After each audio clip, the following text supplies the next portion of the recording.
Jaz mislim, da je tule danes bilo toliko besed izrečenih, da je v Levico preletel bumerang nazaj. Ker je kolegica Sukič tam izmerjala, da sem jaz kriv za smrti v domovih, ker ste vi, kolega Poglajna, zmerjali, da je Šmrkovec in tako naprej, zdaj ste pa čist ven padli vsi skupaj ob malo bolj ostrih besedah kolega Reberška.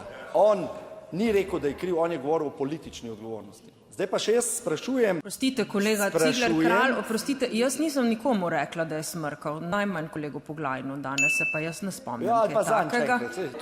Ne, to pa ni res, to pa ste si zdajle gladko izmislil in kolega Reberšek je rekel, minister Mesec je kriv, to je rekel.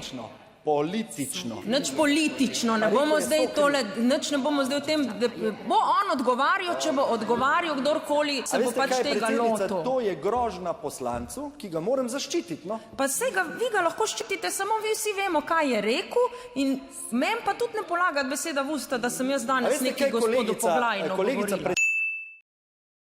Predsednica, zdaj pa postopkovno predlagam, naredite pauzo, pa vsi naredimo test na prepovedane droge, ker to je šlo pa že preveč. Kolega Cigler Kralj, vi se kar lepo usete.